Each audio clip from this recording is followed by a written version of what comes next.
Shalom, selamat pagi Bapak Ibu Saudara, bagaimana kabarnya? Semoga kasih dan anugerah Allah senantiasa menaungi kita semua.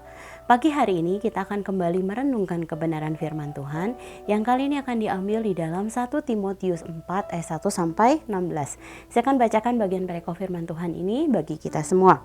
Demikian firman Tuhan.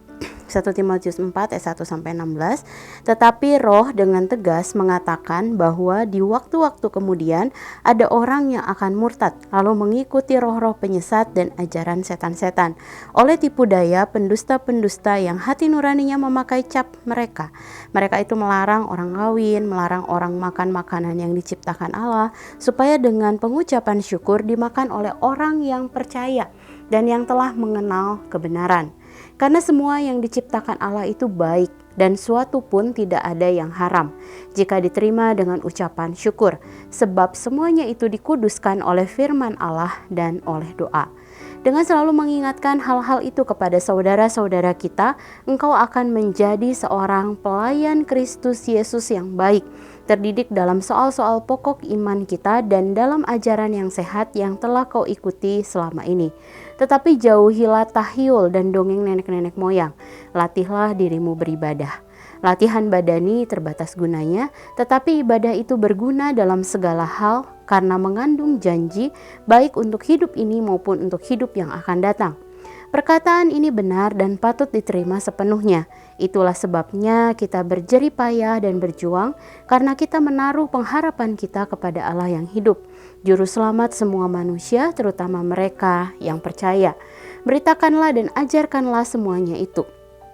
Jangan seorang pun menganggap engkau rendah karena engkau muda. Jadilah teladan bagi orang-orang percaya dalam perkataanmu, dalam tingkah lakumu, dalam kasihmu, dalam kesetiaanmu, dan dalam kesucianmu. Sementara itu, sampai aku datang, bertekunlah dalam membaca kitab-kitab suci, dalam membangun dan dalam mengajar. Jangan lalai dalam mempergunakan karunia yang ada padamu, yang telah diberikan kepadamu oleh nubuat dan dengan penumpangan tangan sidang penatua. Perhatikanlah semuanya itu, hiduplah di dalamnya, supaya kemajuanmu nyata kepada semua orang. Awasilah dirimu sendiri dan awasilah ajaranmu. Bertekunlah dalam semuanya itu, karena dengan berbuat demikian, engkau akan menyelamatkan dirimu dan semua orang yang mendengar engkau. Di dalam perikop yang berjudul Tugas Timotius dalam menghadapi pengajar sesat, Timotius berhadapan dengan para pengajar sesat yang menyelewengkan Injil Kristus. Ajaran tersebut berupa larangan untuk menikah dan menikmati makanan yang diciptakan oleh Allah dengan tujuan untuk menjadi lebih kudus dan dekat dengan Allah. Hal ini tentunya keliru sebab Allah menciptakan manusia, yaitu laki-laki dan perempuan, untuk menjadi satu dalam pernikahan. Makanan juga diciptakan Allah untuk dinikmati dengan hati bersyukur kepadanya. Solusi yang diberikan oleh Paulus berkaitan dengan menghadapi para pengajar sesat. Ada dua solusi, yaitu yang pertama, dengan selalu mengingatkan hal-hal itu kepada saudara-saudara kita pada ayat 6a. Hal ini berarti bahwa Timotius sebagai pelayan Tuhan perlu untuk senantiasa mengingatkan dan mengajarkan pokok-pokok iman Kristen kepada saudara seiman lainnya. Dan ketika Timotius mengajarkan pokok-pokok iman tersebut kepada saudara lainnya, maka ia sendiri pun akan menjadi semakin bertumbuh dan teguh di dalam Injil. Lalu solusi yang kedua di dalam menghadapi para pengajar sesat adalah latihlah dirimu beribadah. Bapak Ibu Saudara, kata beribadah di dalam ayat yang ke-7b di dalam bahasa aslinya adalah eusebia, yang berarti kesalehan atau kekudusan. Artinya, di dalam hal ini Paulus menasihati Timotius untuk menjaga perkataannya, untuk menjaga tingkah lakunya, untuk menjaga kasihnya, kesetiaannya, serta kesuciannya di hadapan Allah dan juga di hadapan sesama. Nasihat ini tidak hanya diberikan kepada Timotius saja, tetapi juga kepada semua orang Kristen di dalam menghadapi pengajaran sesat yang dapat membawa kepada kematian kekal. Saudara, kesesatan dapat terwujud dalam banyak hal. Misalnya saja, Salah satu ciri kehidupan manusia modern saat ini yaitu cenderung tergesa-gesa di dalam segala hal. Ketergesa-gesaan kita dapat membuat kita melupakan Tuhan dan menjalani kehidupan yang tidak sesuai dengan firman Tuhan karena terlalu sibuk Bapak Ibu.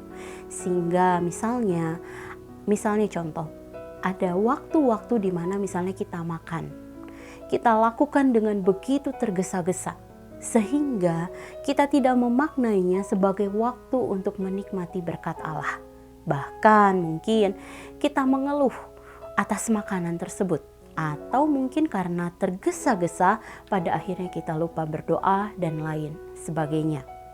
Dua solusi yang diberikan oleh Paulus yaitu tetap mengajarkan pokok iman Kristen kepada sesama sehingga menolong kita untuk tetap mengingat Tuhan dan juga menjaga kesalehan hidup kita dapat kita aplikasikan saat-saat menghadapi situasi yang dapat menjauhkan kita dari Tuhan. Dengan demikian, di tengah situasi kehidupan yang seperti apapun, kita tetap dapat menjadi teladan bagi orang-orang di sekitar kita. Saudara, mari sejenak kita merenungkan firman yang baru saja kita dengar. Saudara, sudahkah kita menjadi teladan dalam kehidupan sehari-hari? Mari jadi teladan di dalam perkataan kita, di dalam tingkah laku kita, di dalam kasih kita, kesetiaan kita, serta kesucian kita di dalam setiap hal yang kita kerjakan.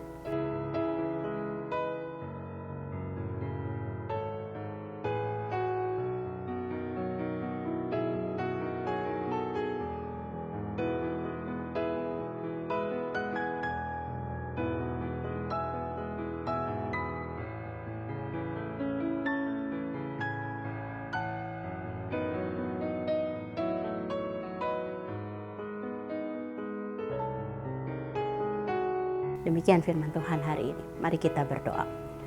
Tuhan, terima kasih satu hari Allah tambahkan di dalam kehidupan kami.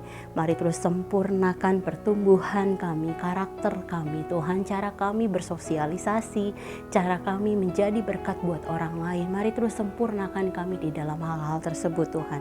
Kami perlu Engkau Tuhan, sehingga kami bisa memperlihatkan Yesus Tuhan di dalam kehidupan kami, terutama kepada banyak orang. Terutama jika ada situasi yang dapat menjauhkan kami dari Engkau atau dapat membuat kami menjadi tersesat jauh dari jalan Tuhan, maka buat hati kami peka, buat kami menjadi peka terhadap bimbingan Roh Kudus yang ada di dalam diri kami, sehingga kami tetap mengingat Tuhan di dalam situasi-situasi tersebut, sehingga hati kami, pikiran kami, seluruh tingkah laku kami tetap mencerminkan Yesus dalam situasi yang paling buruk sekalipun. Terima kasih Tuhan, kami mau serahkan hari ini, sepanjang hari ini, apapun yang kami kerjakan, kami percayakan bahwa segala sesuatunya menjadi berhasil. Terima kasih. Dalam nama-Mu Tuhan Yesus kami berdoa dan mengucap syukur. Haleluya. Amin. Selamat pagi saudara, selamat menjalani hari bersama dengan Tuhan. Tuhan Yesus memberkati.